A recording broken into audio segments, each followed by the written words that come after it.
Okay, Shabbat Shalom and welcome to UIW. This is our Sabbath morning scripture study coming to you live from St. Francisville.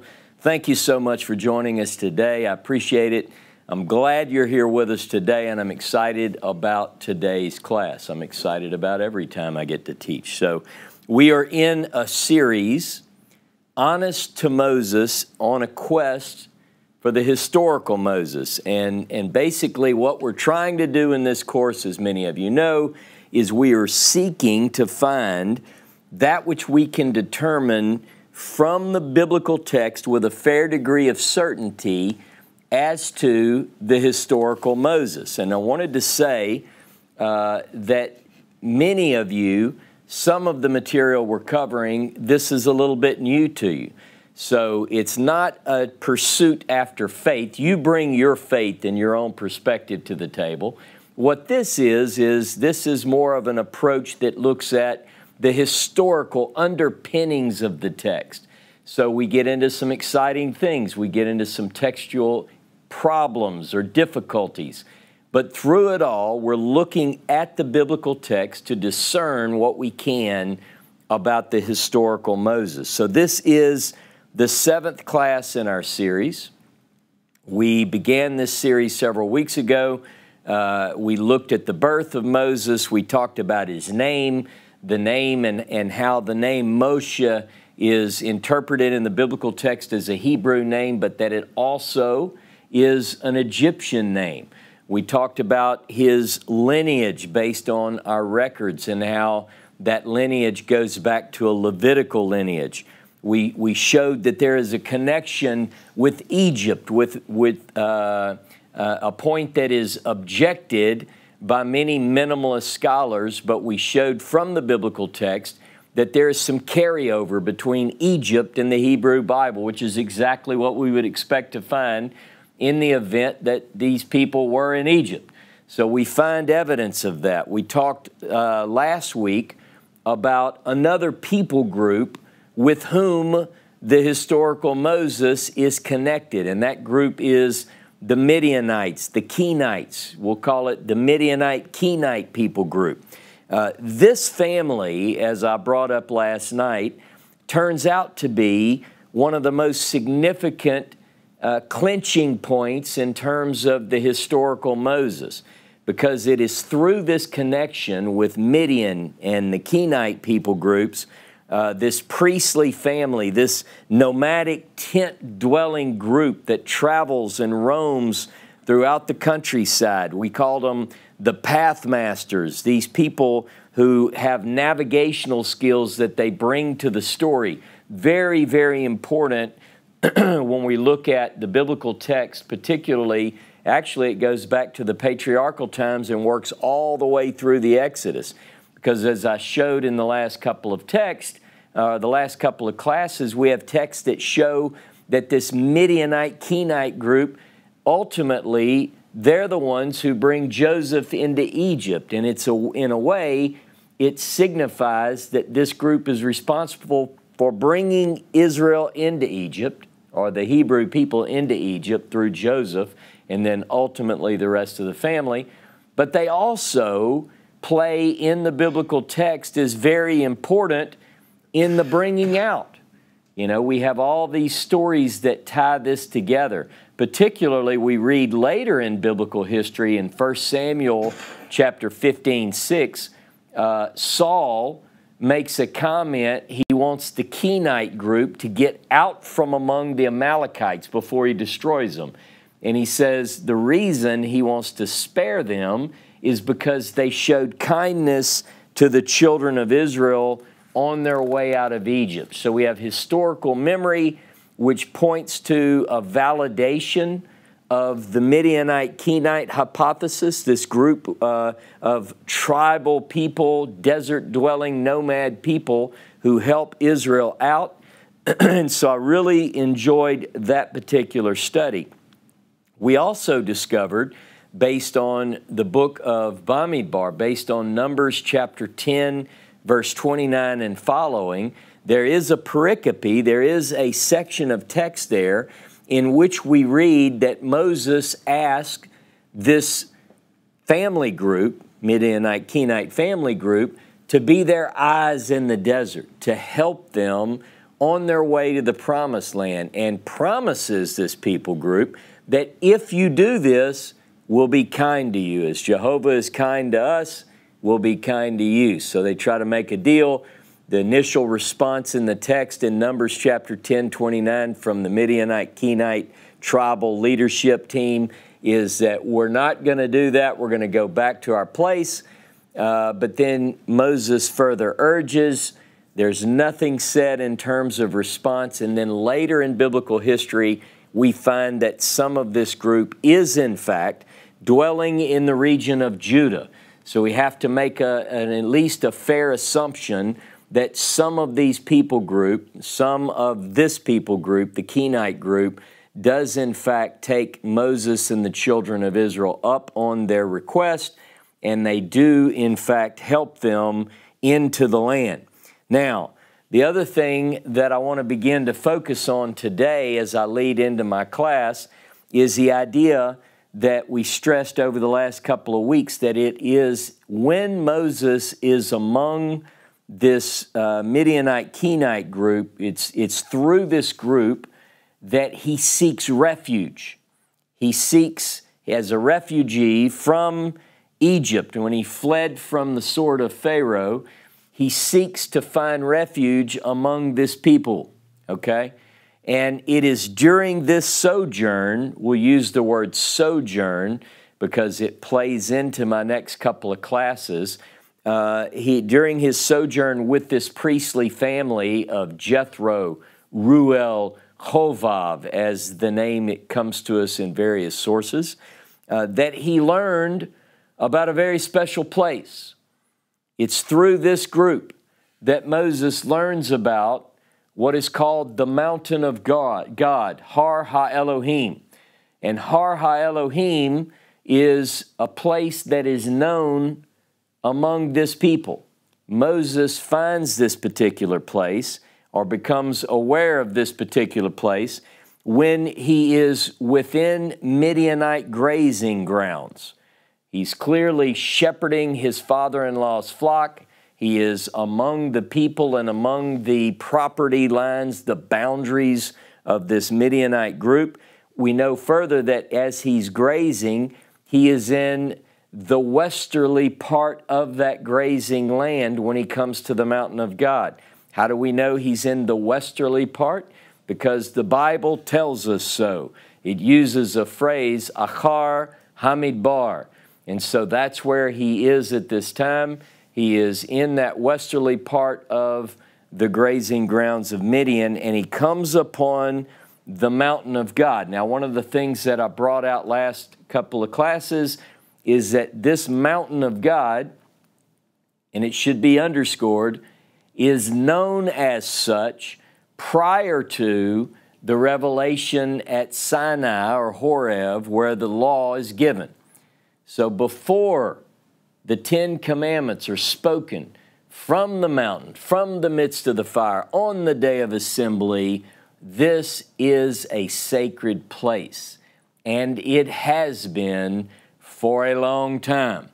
It has earned the name the Har HaElohim. It's known among these desert tribes before it's known to the Hebrews. Now, no doubt, the Hebrew revelation and the Hebrew revolution that comes from that revelation clearly puts this place on the map, although most maps don't have this place, but figuratively puts Har HaElohim on the map, but it was known as a holy place before this time. Now, during the sojourn of Moses among the Midianite Kenite people, Moses also learns a new name for God. Prior to his time with the Midianites, Kenites, he, like all the children of Israel, did not know the name of God, Yod-He Vav-He, as it is revealed in Exodus 3 and again in Exodus chapter 6. How do we know that? Because the Bible tells us so. Now, there are apologists who seek to explain other difficulties, but they ignore this central text. Listen, you can't ignore it. People try to change the wording. They try to change the grammatical structure so that a line spoken by God which says, by my name, Yod-He, Vav-He, I was not known to them, that is sometimes changed with the simple addition of a question mark, which there is, by the way, a way in Hebrew to indicate a question. That is lacking in this verse. But some will say that Exodus chapter 6 says, by my name Yod-He, Vav-He, I was not known to them? Meaning, the answer you're supposed to say is, of course you were, because we have other texts which have your name in it prior to this. That's not possible. What we read, because the Bible tells us so, is that Moses learned the name Yod-He, Vav-He when he is among this people. From among the Midianite, Kenite people group, Moses marries a woman named Zipporah. Zipporah is the priest's daughter. She is the daughter of the priest of Midian, known initially, we're introduced to him in Exodus 2:18 as Ruel. Exodus 3 verse 1, we see that he's also known as Jethro. In Numbers chapter 10, verse 29 and following, we get a name Hovav, which there is made to look as though it is a brother-in-law, but from Judges chapter 1, verse 16, and Judges chapter 4, verse 11, we learn that Hovav is yet another name for this Midianite priest, father-in-law of Moses. Now, I want to begin this morning. Some of you are saying, I thought we already did. That was my introduction. What I want to begin with this morning is we're going to begin to look at a little more depth concerning the family of Moses. I want to focus particularly on the sons of Moses. And I've titled today's class, The Blotting Out of the Sons of Moses. The blotting out of the sons of Moses. What could I possibly come up with that would suggest that there is within the biblical text an erasure? We're going to see. Go with me this morning to Exodus chapter 2. Exodus chapter 2 and verse 16. While you think about the last challenging thing that I said, we have to ask the question, why would that be? Why would anyone want to minimize the importance of the sons of Moses? So we begin this morning in Exodus chapter 2 and verse 16. Now the priest of Midian had 7 daughters. God bless the priest of Midian, right? They came to draw water and filled the troughs to water their father's flock. But shepherds came and drove them off. Moses rose to their defense, and he watered their flock. When they returned to their father Ruel, he said, "How is it that you've come back so soon today?" And they answered, "An Egyptian rescued us from the shepherds. He even drew water for us and watered the flock." And he said to his daughters, "Where is he then? Why did you leave the man? Ask him in to break bread." And Moses consented to stay with the man. And he gave Moses his daughter Zipporah his wife. She bore a son whom he named Gershom. For he said, "I have been a stranger in a foreign land." This name of this son, Gershom, will be sort of an overriding theme that I want to build upon. So I'm going to talk about the sons of Moses. We're going to look at Gershom. We're going to look at the details around the life of Gershom. But beyond that, I'm going to look at the significance of Gershom. What does it mean to be a stranger there? Ger means a stranger. We'll talk a little bit more about exactly what it means, but it's typically translated stranger or sojourner. And then Shom means there. So because Moses is a stranger there among this people, the Midianite Kenites, he names his son to signify that. Now, Moses remains among the family of this Midianite priest up until he learns of the death of the Pharaoh who had sought his life. So remember, this particular Pharaoh had learned that Moses killed a person in Egypt, and when the matter became known, this Pharaoh seeks to take Moses' life. Moses flees. He seeks refuge among the Midianite Kenites. He's granted that and even given a woman, which, by the way, I don't know if I mentioned it again in my intro, but I believe that this is the same, that Zipporah is also the one known in Numbers 12 as the Cushite woman. But that is covered last week. So if you missed it, go back and listen to the evidence. So Moses remains there. Now, once this Pharaoh is dead and he learns of this death, he goes to Horeb. There he receives his mission. And I want you to look with me at Exodus 4, verse 18. It says, Moses, this is, by the way, in other words, he goes, he gets the revelation at Horeb, he meets with God there, God tells him he's going to go save the Israelites and so forth. And then in verse 18, he's back at his father-in-law's place.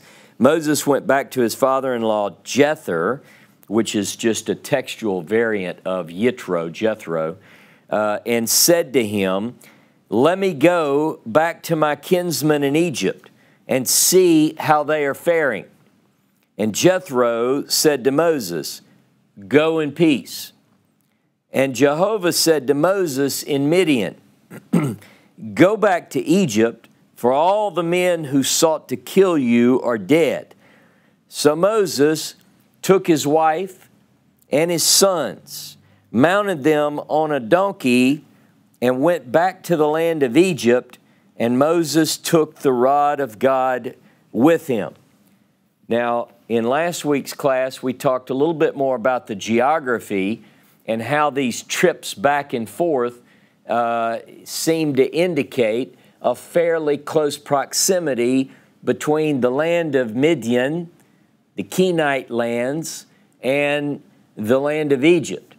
You load your wife and kids on a donkey and you go. And you say, well, that could have been a long donkey ride. It could have been, but we have other indications that suggest that it was fairly accessible, fairly close to the land of Egypt. In fact, we have a story, a lot of people miss this because it's just a simple mention, but in chapter 4, verse 27 of Exodus, Aaron is told, "Go meet your brother in the wilderness." And as I said last week, imagine Aaron standing in Egypt and saying, "Dear Lord in heaven, could you be a little more specific? You want me to go to the wilderness to meet Moses? Epho? Where?" But he does. He somehow goes is he aimlessly wandering into the desert and comes upon, guess where he meets him? At the mountain of God. Perhaps that's where the trail leads. Perhaps it's known. Somehow Aaron knows where Har HaElohim is, and that's where he meets. Exodus 4:27, look it up. So Moses and his wife and his sons meet Aaron at the mountain of God, and then they go back to Egypt. Now, the wife and boys, Zipporah, Gershom, we don't know the other son's name yet. Well, we do, but you're not supposed to. You're supposed to play along like you don't know. We know it because we've read chapter 18 of Exodus. But hold on. Moses, Zipporah, Aaron, and the two boys go to Egypt. Now, the events of the Exodus are then described. Moses and Aaron go before the Pharaoh and they demand, Shalak ami, let my people go. Let my people go. Over and over. And ultimately, the greatest event called in the book of Deuteronomy chapter 4, this great thing, in signs and wonders or signs and portents, the children of Israel are miraculously taken out from the bondage with which the family, the Hebrew people, have served for all these grueling years. And they go to Horeb. They go to the mountain of God, Har Ha-Elohim. What we then learn that we didn't know before is that from between the time when Moses, Aaron, and the boys and Zipporah go to Egypt, and sometime before the Exodus event, before they arrived back at Har Ha-Elohim, the wife and boys went back to daddy's. Now, how do we know that? Because the Bible tells us so. Exodus chapter 18 this morning, please. Let's look at this together. And the reason we're doing this again, though we covered it last week, is not because I think you have a short memory, but because it plays into today's class. Exodus 18 and verse 1. Jethro, priest of Midian, Moses' father-in-law, heard all that God had done for Moses and for Israel, his people, how Jehovah had brought Israel out from Egypt. So Jethro, Moses' father-in-law, took Zipporah, Moses' wife, after she had been sent home. See, she was home, and her two sons, of whom one was named Gershom. We met him in Exodus chapter 2. That is to say, I have been a stranger in a foreign land. And the other was named Eliezer, meaning the God of my father was my help, and he delivered me from the sword of Pharaoh. Jethro, Moses' father-in-law, brought Moses' sons and wife to him in the wilderness where he was encamped at the mountain of God. And he sent word to Moses, I, your father-in-law Jethro, am coming to you with your wife and her two sons.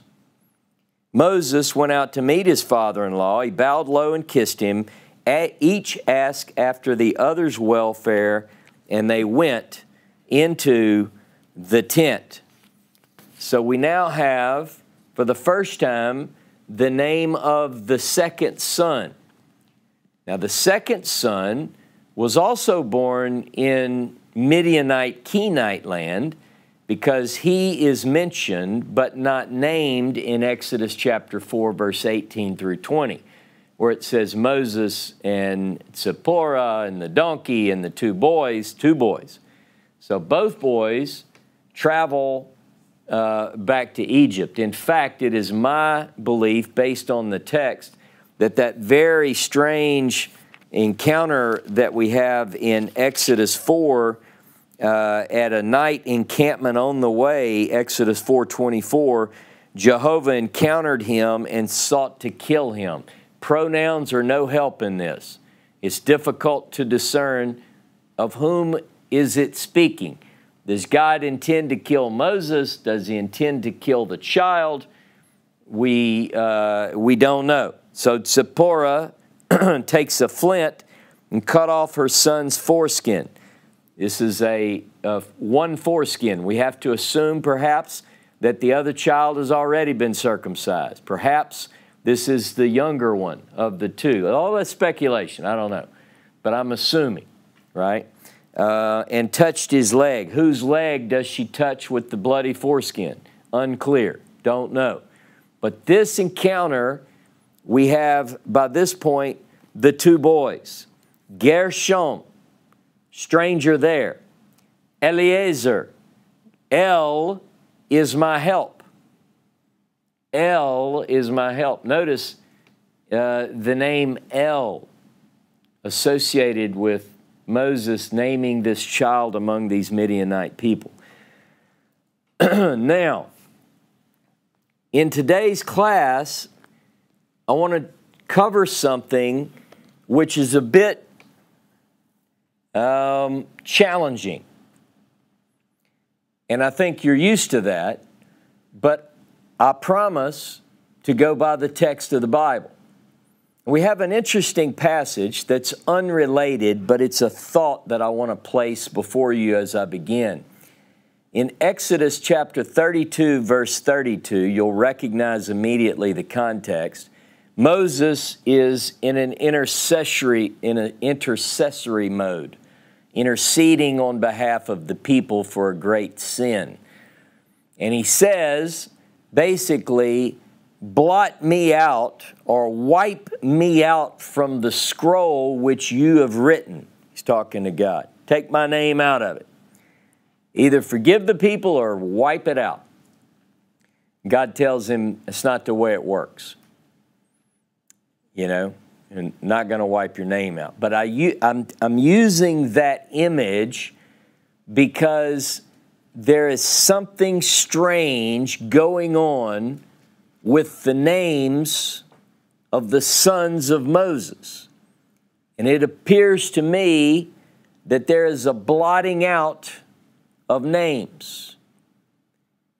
And I have the challenge before me of showing that today. What do we know about B'nai Moshe, the sons of Moses? What do we know? Not that much. And we have to wonder why that is. So go with me this morning. Everybody ready? Is everybody up for a little challenge this morning? Go to 1 Chronicles chapter 23. 1 Chronicles 23. Now, a lot of people don't spend a lot of time in genealogies. You know, it's tough stuff. You have to really be dedicated to work through this. But within these genealogies, particularly in Chronicles, we get a lot of information, but we have to look for it. It's not just served up for us. And so this is interesting. I want to look this morning at 1 Chronicles 23, and I'm going to begin reading in verse 14. 1 Chronicles 23, 14. By the way, back in verse 6, we learn that King David, is forming divisions of Levites. Okay? So that's the context. Now here we are in verse 14. And as for Moses, the man of God, his sons were named after the tribe of Levi.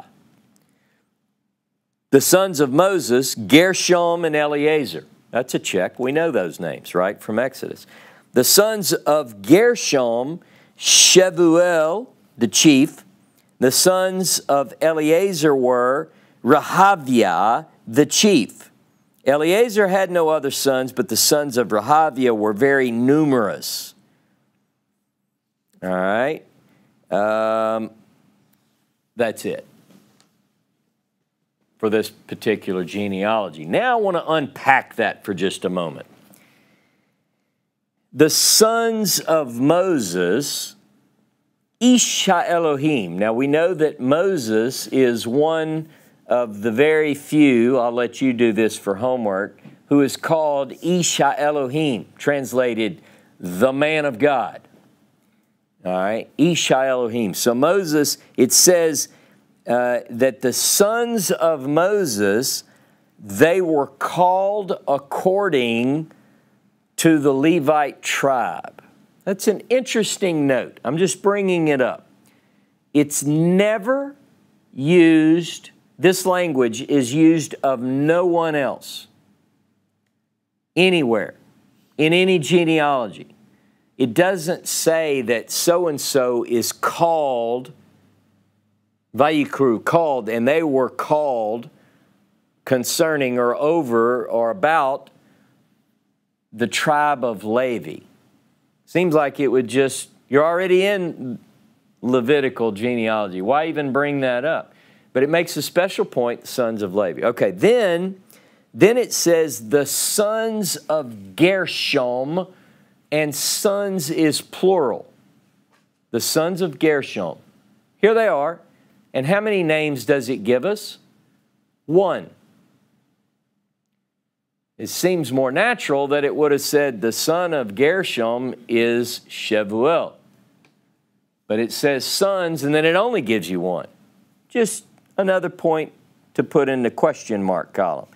Now, we do know that Shevuel is called the Rosh, the head, the chief of the sons. So you could say, well, maybe only Shevuel is mentioned because he's the top, he's the head, he's the chief. Okay, keep going. Verse 17 says, the sons of Eleazar. Again, the sons of Eleazar is plural, and then it says, but Eleazar has this one boy named Rehaviah, the chief, and he had no other sons. It says, here are the sons of Eleazar, and by the way, there's only one of them. Okay, so you could, I know a lot of people might think like I did initially, oh, well, it just means the descendants. So therefore, the plurality comes in because Rehaviah has many sons. Okay, interesting. Now, by the way, it says where it says the sons of Rehaviah were many in 1 Chronicles 23:7. It's Lama'alah. Lama'alah is, you've heard of making aliyah, to go up. Allah means to go up. And so what this is indicating is that there were many sons, because we already have the word many in there, and they were in some sort of exalted position. Okay? Now I want you to look with me at 1 Chronicles 26. 1 Chronicles 26 and verse 24. Shevuel, we know him. The son of Gershom, the son of Moses, was the chief officer over the treasuries. Now remember, this is in Davidic times. So you're talking, 10th century BCE. And his brothers, Eleazar, his son Rehaviah, his son Jeshiau, his son Joram, his son Zikri, his son Shelomit. That Shelomit and his brothers were over all the treasuries of dedicated things that were dedicated by King David and the chiefs of the clans and the officers of thousands and hundreds and other army officers. They dedicated some of the booty of the wars to maintain the house of Jehovah. All that Samuel the seer had dedicated, and Saul, son of Kish, and Abner, the son of Ner, and Joab, son of Zeruiah, or what any other man had dedicated was under the charge of Shelomit and his brothers. Okay, so we have the two sons, Gershom, and his one son that's named Gershom's son is named Shevuel. And then you have Rehaviah has these other sons, Yeshayahu, Joram, Zikri, Shelomit. These guys, they're all over it says, dedicated items. These are holy, consecrated booty from war. So over time, within the holy precincts, you have things that David has conquered and brought back. You have Saul. You have things that he brought to the holy precincts. All of these things are guarded or watched over by the sons of Moses. Okay? Is that it? I mean, is that all that we know about the sons of Moses? Because if it were up to the scribes who changed the text to cover up one thing, that's all we would know. But there's something else. And not only does it give us insight into a particular descendant of Moses, but it gives us information about when a text was actually written. And I think this is what you learn when you really study the Bible. Go with me this morning to the book of Judges. The book of Judges. Now, if you look at the book of Judges and the events that are described therein, this is from a very early period. The events and the people discussed here are in a very early period of time in Hebrew history. What we're going to do is we're going to begin in chapter 17 of the book of Judges. We're introduced to a man in Judges 17 in the hill country of Ephraim. And his name is, according to Hebrew, Micaiah or Micah. Both names are attributed to him in the text. And Micah, from the get-go, we learn that he doesn't seem like he's the best person. Let's just put it that way. He steals 1,100 shekels of silver from his mother, right? And she curses, she utters an imprecation. She says, you know, cursed be the person who stole my 1,100 shekels. And which, you know, you can understand. I mean, 1,100 shekels is a pretty good bit of money in Israel today. So he stole a lot from her. Well, then, as we read the story, he confesses to Mama that he's the one that took it. He says, I took your money, and he returns the silver, and as a good mama who doesn't believe in holding children accountable, she gives him a blessing. And so all he had to do was admit it and bring it back, and it's all fine. Yeah, you stole from your mom. Blessed of Jehovah is Micah. So you can read things into these texts. I'm trying to be pretty straight with the text. To me, it seems like it's a little bit, you know, God bless her for being so forgiving, but I'm not sure Micah's going to learn a very valuable lesson. And then she takes 200 shekels. Well, she transfers the money back to him. He stole it, but he gave it back, so she says, well, you can have it now. And 200 shekels of that she gives to a craftsman, and this craftsman makes an image that was set up in the house of Micah. Now this is, I'm covering the events of Judges 17. Hey, look, Judges is a strange book, all right? So she hires a guy, he makes an image.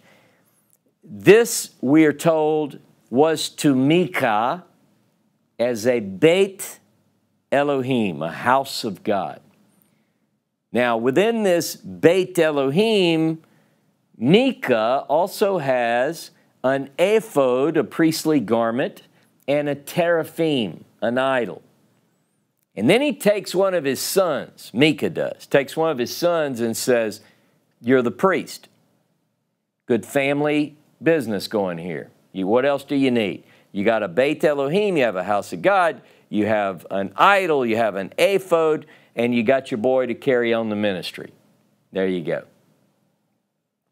Good property. It's in the hill country of Ephraim.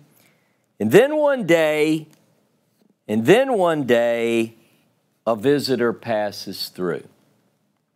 Don't get ahead of me. If somebody, don't ruin this for me. This is a good story. Go with me to Judges 17, verse 7. There was a young man from Bethlehem or Bethlehem of Judah, from the clan of Judah. He's from the family of Judah. He was a Levite and had resided there as a sojourner. This man had left the town of Bethlehem of Yehudah to take up residence wherever he could find a place. And on his way, he came to the house of Micah in the hill country of Ephraim. And where do you come from? Micah asked him. He replied, I'm a Levite from Bethlehem of Yehudah, and I'm traveling to take up residence wherever I can find a place. Stay with me, Micah said to him, and be a father and a priest to me, and I'll pay you 10 shekels of silver a year, an allowance of clothing, and your food. The Levite went. He said, yeah. The Levite agreed to stay with the man, and the youth became like one of his own sons. Micah inducted, the Levite, and the young man became his priest and remained in Micah's shrine. Now I know, Micah told himself, that the Lord will prosper me since the Levite has become my priest. Now, I want you to let's trust the Bible here, okay? The things that I'm going to cover are things that are written in the Bible, right? So when people ask me, how do you know this? It's because the Bible tells me so. So here we have a young man who comes, and he's from the area of Bethlehem of Judah. He's from that area, and specifically, he says, I am from the Mishpachot. I'm from the family of Judah. So what lineage is he? He's Judahite. He's from Judah. And then the text tells us he's a Levite. Now the question is, how is he a Levite? Now one answer that someone might give is, okay, I get it. He was descended from Levi, but he lived in Bethlehem among the people of Judah, so that answers it. Shake your head like this. No, it does not. No, it does not answer it. Because he says, I'm from the family of Judah. He's not from the family of Levi. He says he's a Levite, but the question becomes, how is a Levite from the family of Judah? Okay, we're going to shelve that for just a minute. And it says, and he, let's see how it ends. Where is that verse? And it says, he remained there and he sojourned there. In Hebrew, it's, and he Gershom. You recognize that? And he was a stranger there, or he sojourned there. Interesting that this young unnamed Levite from Bethlehem of Judah, of the family of Judah, says, I'm a Levite, and he Gershom. Okay, now, Micah convinces the young man to stay with him and serve as his priest. He's paid. He tells him, I'm going to give you 10 shekels a year, your food, your clothing. You know, I have a nice little shrine here. This is your baby. You run it. You're the priest. We got a deal. Now, chapter 18 of Judges, the saga continues. The saga continues in chapter 18. But what we meet in chapter 18 is that the Danites are searching for territory in which to settle. And they happen to be traveling through the hill country of Ephraim and near Micah's place when this happens. Go with me to Judges 18, 3 through 6. While in the vicinity of Micah's house, they recognized the speech of the young Levite. So they went over and asked him, "Hey, who brought you to these parts? What are you doing in this place? What's your business here?" And he replied, "Thus and thus Micah did for me. He hired me and I became his priest." And they said to him, "Please inquire of God. We'd like to know if the mission on which we are going will be successful." And he does, and he says, "Go in peace." The priest said to them, "The Lord views with favor the mission you are going on." So he gives them a response. He said, "Do it." They do it. The Danites return to their party and tell everything about what happened. And this is sort of a lengthy piece, but I want to read through it quickly if you'll bear with me. Look at Judges chapter 18, verse 11. They departed from there, from the clan seat of the Danites, from Zorah and Eshtaol, 600 strong, girt with weapons of war. They went up and encamped at Kiriath Yearim in Judah. That is why the place is called the Camp of Dan to this day. Notice, to this day. This is written later. This is anachronistic language. You say, "I'm telling you a story, and this is called such and such to this day." All right? It lies west of Kiriath Yearim. From there they passed on to the hill country of Ephraim and arrived at the house of Micah. Here, 5 men who had gone to spy out the Laish region remarked to their kinsmen, "You know, there is an ephod in these houses, and a teraphim, and a sculptured image, and a molten image. Now, you know what you have to do." So they turned off there and entered the home of the young Levite at Micah's house and greeted him. 600 Danite men, girt with their weapons of war, stood at the entrance of the gate. While the 5 men who had gone to spy out the land went inside, took the sculptured image, the ephod, the teraphim, and the molten image. The priest was standing at the entrance of the gate, and the 600 men girt with weapons of war. While those men entered Micah's house and took the sculptured image, the molten image, the ephod, the household gods. And the priest said to them, "What are you doing?" But they said to him, "Be quiet, put your hand on your mouth. Come with us and be our father and priest. Would you rather be a priest to one man's household, or be priest to a tribe and clan in Israel?" The priest was delighted. He took the ephod, the household gods, the sculptured image, and joined the people. They set out again, placing the children, cattle, household goods in front of them. They had already gone some distance from Micah's house when the men in the houses near Micah mustered and caught up with the Danites. They called out to the Danites, who turned around and said to Micah, "What's the matter? Why have you mustered?" He said, "You've taken my priest and the gods that I made, and you walked off. What do I have left? How can you ask, what's the matter?" But the Danites replied, "Don't do any shouting at us, or some desperate men might attack you, and your family would lose your lives."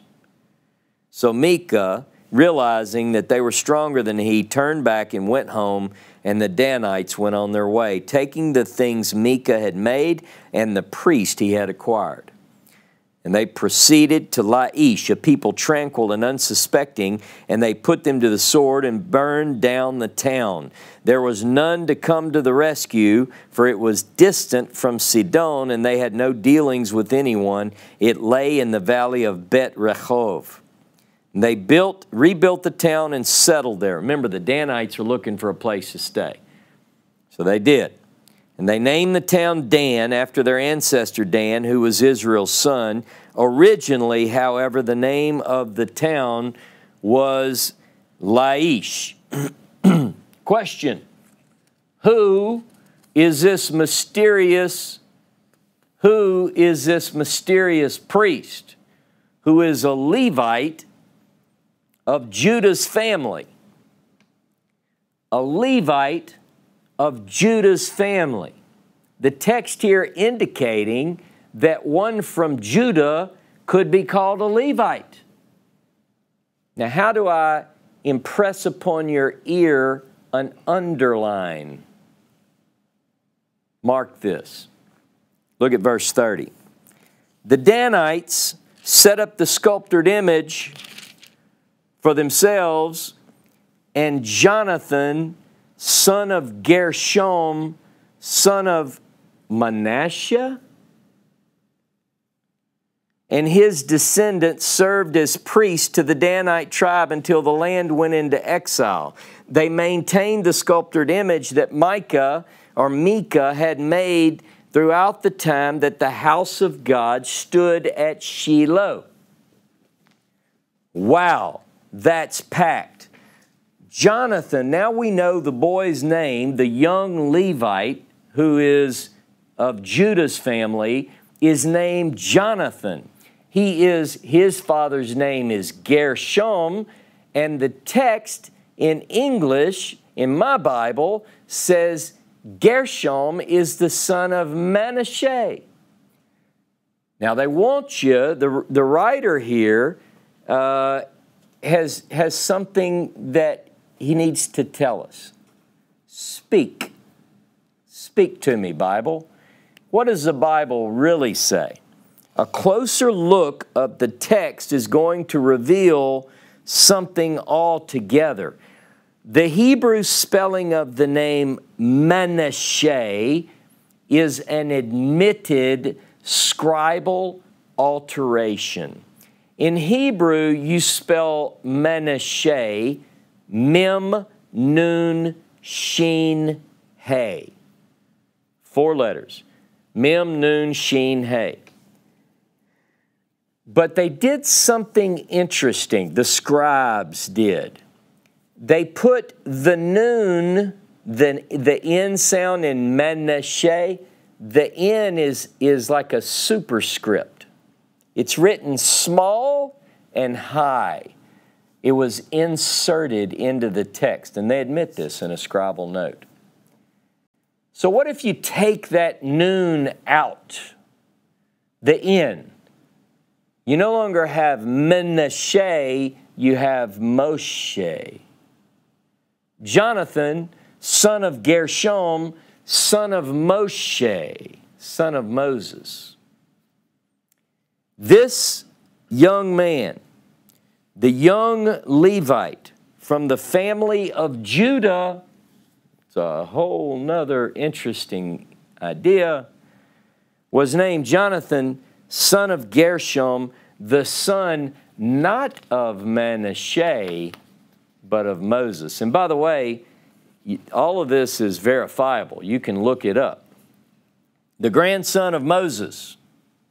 Clearly, he is associated with the wicked Manasseh. The scribe wants to make us see Manasseh, but if this were written in the time of the judges, we wouldn't know Manasseh yet. Bear with me. I know I'm throwing a lot at you, but I want you to take a deep breath and let's work through this. Clearly, this is written later. How do we know that? These descendants of Moses served as priests. It says right here, the descendants served as priests to the Danite tribe until the land went into exile. Guess what hasn't happened during the time of the judges? They hadn't gone into exile yet. So the person writing this is anachronistically telling us that from the time of the judges up until the time of the exile, Moses' descendants were priests in the north. And we know this. Now you could say, well, which one of the exiles is it talking about? Well, clearly it's talking about an exile that had not happened in the time of the judges, but the writer of this text telling us about the son of Moses, Gershom's son Jonathan, it was the Levite from the tribe of Judah. The person writing this is witness to a couple of things, and he tells us this. The Bible tells me so. He says, look, I know a couple of things writing much later than these events. Manasseh is a bad guy. If I want to say somebody's bad, I'm going to use the word Manasseh, right? Because Manasseh is bad. So I want to tell you about that. And if I want to tell you that the sons of Moses were priests till the exile. Now, he could be referring to the exile of 732 BCE, in which those dwelling in the region of Galilee were taken off by Assyria. That could be one exile. So the author has to be writing at a time where he would know about an exile. So it can't be before 732 BCE. Follow me? Could be referring to the exile of 722 BCE, in which the northern kingdom is taken off to Assyria. We don't know yet. We have the other clue about Manasseh coming in. That might give us a little bit. But these stories had to have, either way, in either case, have been finally edited much later than the events that they describe, at a time when the writer had a reason, get this, to write polemically against Moses' sons as priest. Again, it raises some questions. There are elements that do seem very ancient, though. Part of this text tells us that a Levite can be of the family of Judah. That requires more digging, and more than I'm going to get into today. And by the way, just to underscore this again, this cannot mean that a Levite descended from Levi is living among Judah. The phraseology here says that Jonathan, son of Gershom, son of Moses, not Manasseh, but son of Moses, is a Levite, and he is from the family of Judah. Now, clearly, the family of Moses is the target of polemics. Polemics are attack against, right? So these polemics against the Mosaic priesthood are evident in the text. By the time, it's got to be written during the time of the monarchy, which is not here yet. And if we're talking about Manasseh's time, we're talking about 697 to 642 BCE, right? This is just a rough estimate. I mean, you know, you can argue about different dating schemes and when a person is the king and so forth, but 697 to 642 is typically the time of Manasseh's reign. Okay. By the time of the writing of Divrei Hayamim, which is the Chronicles, the words of the days, by the time of the Chronicles, Jonathan, who is a son of Gershom, has been excised from the text. Now, let me make that clear. We read that Gershom is a son in 1 Chronicles 23, verse 14 through 17. We read that Gershom is a son of Moses, and then we don't read about his sons. That means that by the time the Chronicles come, you're not going to talk about Jonathan.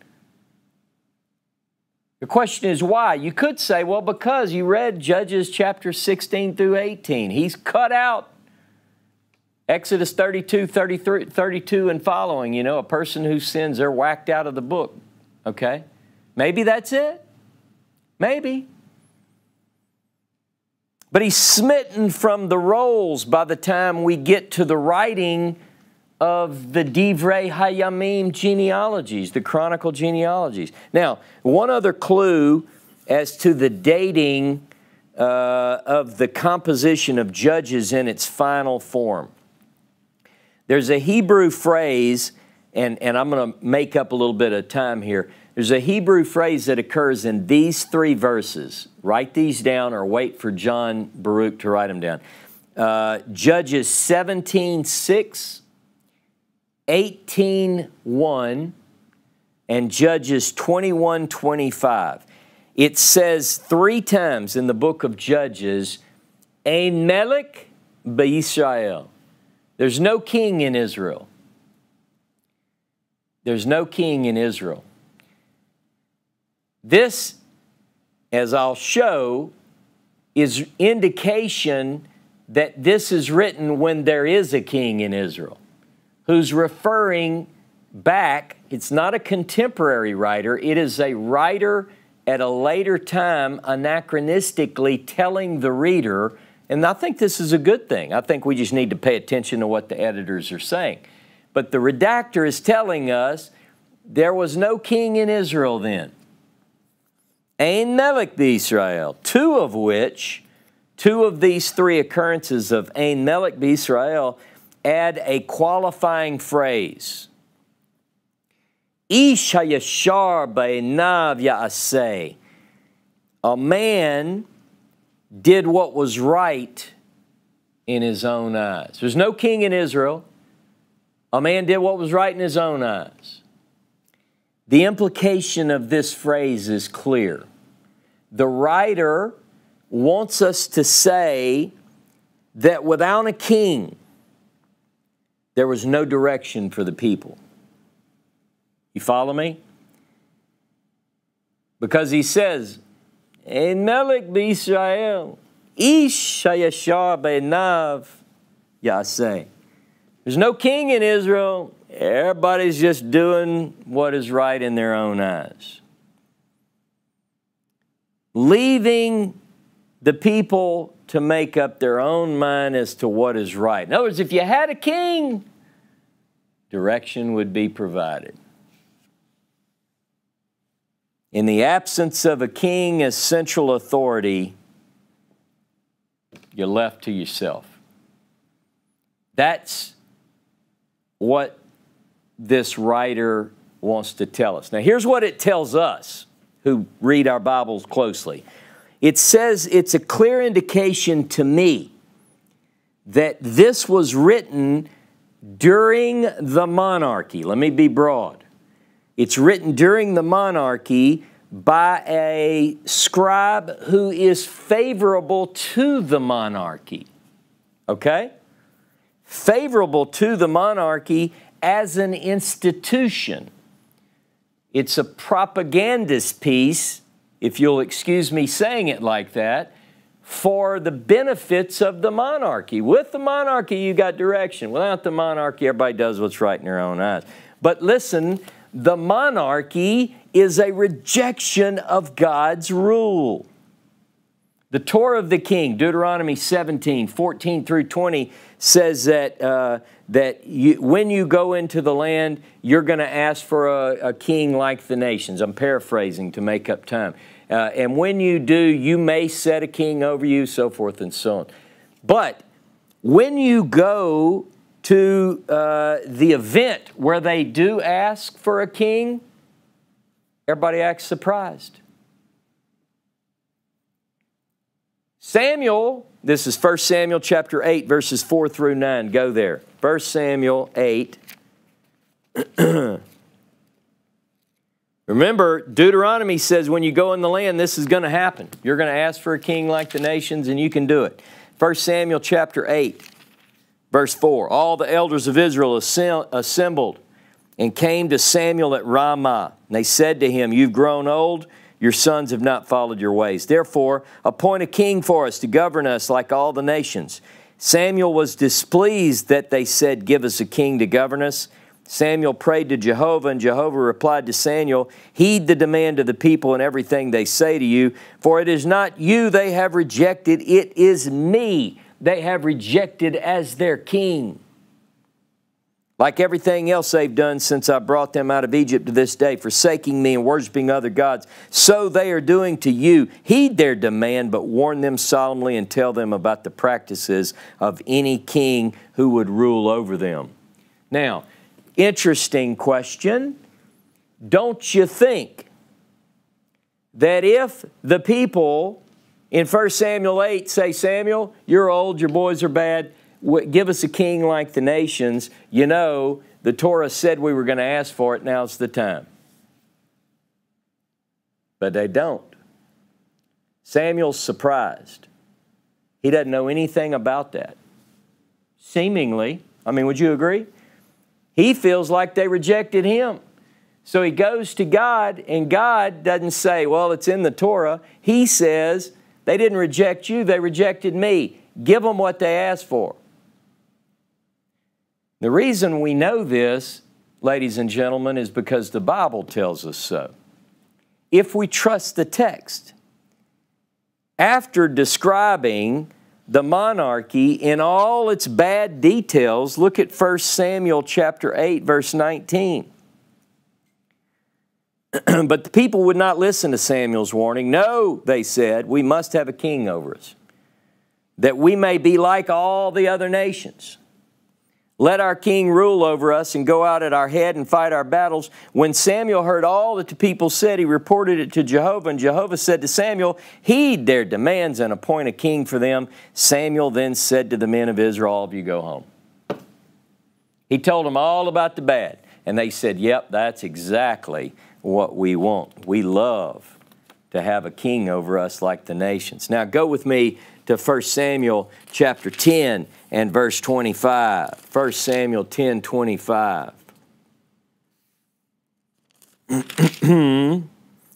Samuel expounded to the people the rules of the monarchy, this is my JPS, and recorded them in a document which he deposited before the Lord. So if you read this English, you get the idea that Samuel wrote down, you know, the monarchy rules about the king and so forth, and just put them before the Lord, whatever that means. Let me tell you what this text is telling us. The Bible is telling us that Samuel, it says he wrote it in the scroll and put it before Jehovah. Samuel wrote the monarchy, the Torah of the king that is found in our current book of Deuteronomy 17 verses 14 through 20. Samuel wrote that. It was not known before until he wrote it. Now, how else do we know that? Because if you read Deuteronomy 17 up until verse 13, it's talking about Levites. Then it interrupts itself, talks about the king, and then right after it, it picks up with Levites again. It's an ancient cut and paste.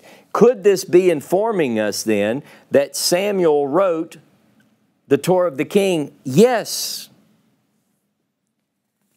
The Torah of the king belongs to a larger body of work in Deuteronomy called the Law Code, Deuteronomy 12 through 26. Go with me to Deuteronomy 12, verse 8. Deuteronomy 12, verse 8. And by the way, I'm not going to go much into this law code, especially not today. I'm pulling things together now. Deuteronomy 12, 8. You shall not act at all as we act here, every man as he pleases, because you've not yet come to the allotted haven that the Lord your God is giving you. So this phrase, by the way, is similar to what we saw in Judges about acting, doing things as every man pleases. And it's in an interesting section of the text about which we will talk more in future classes. It says, Ish kol hayashar be'enav. A man, all that's upright in his eyes, similar to the phrase found in Judges 17, verse 6 and 21:5, which is associated with the monarchy. Remember those places in Judges were about there was no king in Israel. If you had a king, you'd have this straight. Deuteronomy 12 seems to sound a little bit like that. Okay, all right, we'll talk about why later. But the precise phrase, get this, Hayashar be'enav ya'aseh, he will do what is upright in his eyes, occurs exactly in one other text in the Hebrew Bible. Only one. And it has nothing to do with a remedy brought about by the monarchy. It's something else. The writer of Judges says that if you have the human monarchy, this will be fixed. But there's only one other. The true test is there's one other exact match. Go with me, please, to the book of Exodus. Exodus 15 and verse 26. I love these where this is it. There's not another. Exodus 15, 26. And he said, if you will heed the Lord your God diligently, doing what is upright in his eyes, giving ear to his commandment, and keeping all his laws, then I will not bring upon you any of the diseases that I brought upon the Egyptians, for I, the Lord, am your healer.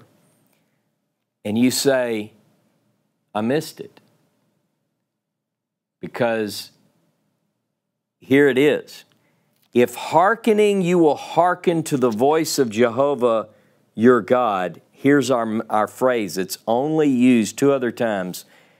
Doing what is right in his eyes. The writer of Judges says that without the monarchy, each man did what was right in his eyes, meaning his own eyes. But the phrase, doing what's right in his eyes, can only be achieved when we hearken to God's voice. The monarchy is a cancellation of that. The writer of a pro-monarchy text is justifying a human monarchy where God says, this is the way, walk in it. By paying close attention to the text of the Bible, by trusting what it says, we can learn a lot about who wrote a given story, why they wrote it the way that they did, and importantly, we can even discern with some degree of certainty the time frame in which a certain text or story is written. It gives us clues. How did it make it into its final form?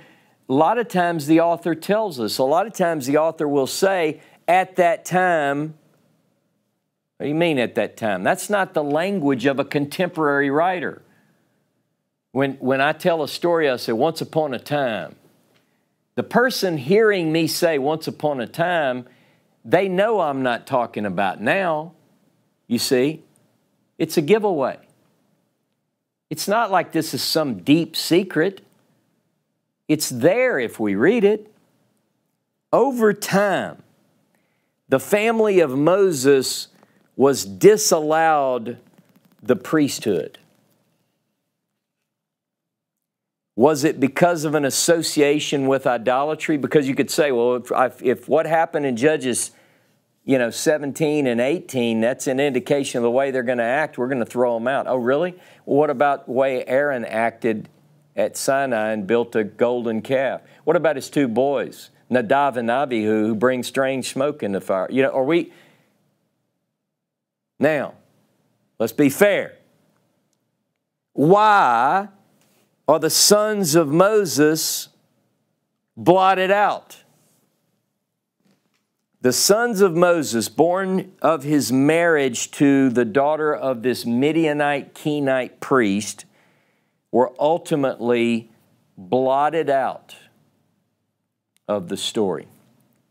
All we know, the only thing that was left after the excision, the knife of later scribes, is that one time the descendants of Moses were priests in the northern kingdom.